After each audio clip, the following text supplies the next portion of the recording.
खुलासा क्या तो करेगा बताइए ना। अब तक सबूत देने में कौन रोक रहा था? ट्रेन नहीं चल रहा था? बाई रोड नहीं जा सकते थे दिल्ली? पूरा पुलिस ने जांच किया इनके सोशल मीडिया प्लेटफॉर्म का, ट्विटर, यूट्यूब, इंस्टाग्राम, फेसबुक। मुख्यमंत्री नीतीश कुमार के बेटे निशांत कुमार को लेकर के जेडीयू एमएलसी नीरज कुमार ने भी बड़ा बयान दिया है।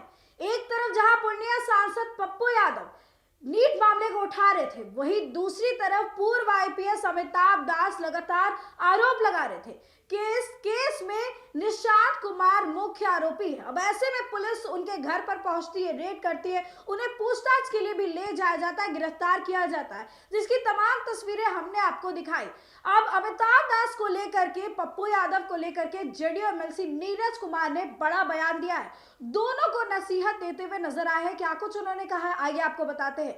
नमस्कार, आप देख रहे हैं देशवा न्यूज, मैं हूं आपके साथ वैष्णवी।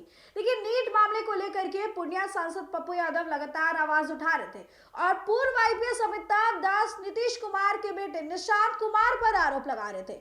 कह रहे थे कि निशांत कुमार मुख्य आरोपी है। अब तथ्य है या नहीं उनके पास ये तो नहीं पता, बस इंटरव्यूज में ये कहे जा रहे थे। अब ऐसे में बता दें कि अमिताभ दास के घर पर रेड मारी गई, उन्हें गिरफ्तार किया गया, उनके पास से पेन ड्राइव वगैरह सील किए गए, सबकी जांच कार्रवाई हो रही है। वहीं दूसरी तरफ बता दें कि जेडीयू एमएलसी नीरज कुमार ने बड़ा बयान दिया है।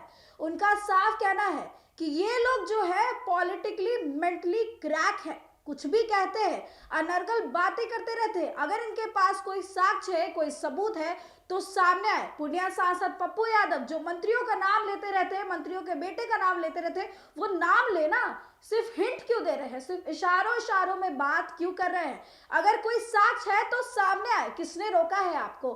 फिर पता चलेगा, दूध का दूध और पानी का पानी हो जाएगा। क्या कुछ कह रहे हैं जेडीयू एमएलसी नीरज कुमार, पहले वो सुने। उनका कहना है कि सिटी में जो फर्जी इनकाउंटर हुआ इनका काम है वो फर्जी रहा है। मैं हाईकोर्ट जाऊंगा, सुप्रीम कोर्ट जाऊंगा, मैं सभी मामलों का खुलासा करूंगा। अब तक क्यों नहीं गए, इसका पप्पू यादव जवाब दीजिए। रुपेश हत्याकांड तो आज नहीं हुआ, माननीय न्यायालय में उसका विचारण चला, तो आज तक बार्गेनिंग कर रहे थे क्या? गोपाल खेमका में, चाहे पटना सिटी के मामले में, तो जब जेल गए, जहां आप कह रहे हैं हमको प्रताड़ना हुआ, वहीं आपको ज्ञान हुआ। तो जेल में रहिए ज्यादा दिन तक, बहुत सारा ज्ञान आपको हो जाएगा। इसलिए ये केवल हवाबाजी करते हैं, इसके अलावा कुछ कोई औचित्य नहीं है। और मान्यवर पप्पू यादव जी, मेरा सलाह है, अब कलई खुल गया आपका लॉरेंस बिश्नोई के समय। आपकी कलई ऐसी खुली है कि आप जब जेल जाने के रास्ते में रहते हैं तो स्ट्रेचर पर चले जाते हैं, रोने लगते हैं, कमर में दर्द, पेट में दर्द, सर में दर्द, और जो ही बेल मिलता है तो बगैर व्हील चेयर के दौड़ते हुए जहाज पर चले जाते हैं। इसलिए आपका चेहरा का बदनुमा जो चेहरा है, उसका कलई खुल चुका है। खुलासे से आप लोग को डर नहीं ना? खुलासा क्या तो करेगा बताइए ना। खुलासा करने लायक है ही? इस पर डकैती, अपहरण, जबरन वसूली, धोखाधड़ी, दंगा, आपराधिक धमकी, घर में घुसकर मारपीट, जिस पर दोष सिद्धि हो चुका है दो मामले में। अब तो जेल में बैठा हुआ कोई अपराधी कहे कि अपराध बढ़ रहा है, वैसे ही हाल है कि पप्पू यादव खुलासा करेंगे। अरे आपका तो खुलासा हो गया, लॉरेंस बिश्नोई में छुरछुरी पटाखा आप साबित हो गए। अरे 100-150 बच्चे बिहार से पढ़ने गायब हो रही। बेटियों के बारे में इस ढंग की आपत्तिजनक बात नहीं, अगर साक्ष्य नहीं है तो अनर्गल बात नहीं। आप किसी के बारे में, किसी की बहन और बेटी के बारे में कोई बात बोलते हैं तो आप उसका मंतव्य, उसका स्पष्टीकरण देते हैं।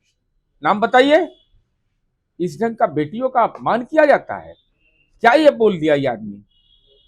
मैंने उस समय भी कहा था कि राजनीति का भाषाई जल्लाद है यह, ऐसी भाषा का कोई इस्तेमाल करता है, कुछ भी बोल देना है।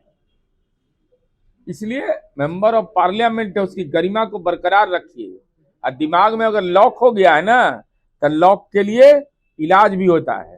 पूर्व आईपीएस अमिताभ दास की गिरफ्तारी हुई, उनका कहना है कि निशांत को लेकर सीबीआई को सबूत देने जा रहे थे, इसी वजह से हम पर कार्रवाई की जा रही है। अब तक सबूत देने में कौन रोक रहा था? ट्रेन नहीं चल रहा था? बाई रोड नहीं जा सकते थे दिल्ली, हवाई जहाज नहीं चल रहा था।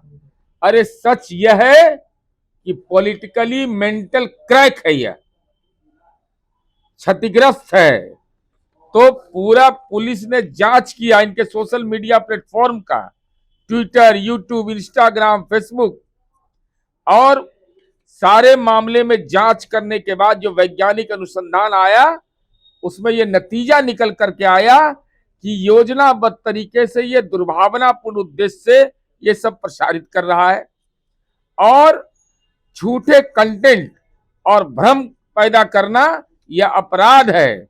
अनुसंधान को प्रभावित करने की इसने कोशिश की है, इसलिए अब तो जानकारी मिल गया होगा ना। अब तो यूपीएससी पास आउट है, हालांकि अभी तो बेचारा सस्पेंड है, लेकिन पढ़ाइया तो पढ़वे किए होंगे। तो क्रिमिनल मेजर एक्ट्स में पोस्को एक्ट 2012 भी है, तो इसके तहत यह एक संज्ञेय अपराध माना जाता है, कॉग्निजेबल ऑफेंस माना जाता है। इसलिए अब जेल में ज्ञान लीजिए। और इस ढंग का आपत्तिजनक बात किसी के बारे में, प्राइम मिनिस्टर के बारे में, किसी राज्य कोई नेता के बारे में, किसी के बारे में कुछ भी बोल देना फ्री होल्ड है क्या? आप यूपीएससी कर गए, सस्पेंड हो गए तो आप हो गए बहुत भारी ज्ञानी, किसी का मानहानि करिएगा आप। इसलिए कानून से अब आपका भाषाई जो अपराध हुआ है उसका फेफड़ा साफ हो जाएगा। लेकिन तीनों में का नाम लेने में इनको गुरेज है। ये तो राजनीति का कायर आदमी है, नाम क्यों नहीं लेते हैं? नाम लेने से डर लग रहा है। लॉरेंस बिश्नोई इनको धमकी देता है, लॉरेंस बिश्नोई से डरवे नहीं किए और नाम लेने में डर रहे हैं। इसलिए माननीय पप्पू यादव जी, ये राजनीति का जो आप नौटंकी कर रहे हैं ना, आपका चेहरा का कलई खुल चुका है। तो आपने सुना, पप्पू यादव से लेकर के अमिताभ दास दोनों को ही उन्होंने नसीहत दी है और साफ तौर पर कहा है कि ड्रामेबाजी ना करें, जो बात है, जो साक्ष्य है वो सामने लाए, ऐसे में भ्रामक खबरें ना फैलाएं। अब ऐसे में बता दें कि अमिताभ दास को लेकर के आरोप लगाया गया और कहा गया कि भ्रामक खबरें फैला रहे हैं, एफआईआर भी की गई। अब ऐसे में कई सारी धाराएं जो है बीएनएस की वो भी इस चीज में लागू होती हैं कि सोशल मीडिया के जरिए किस तरीके से आप एक व्यक्ति को डिफेम करने की कोशिश कर रहे हैं। अगर आपके पास साक्ष्य है तो आपको किसने रोका है? जा करके साक्ष्य दे और अपनी बातों को जो कह रहे हैं प्रूव करें, तभी कुछ होगा। फिलहाल इस खबर में बस इतना ही। देखते रहें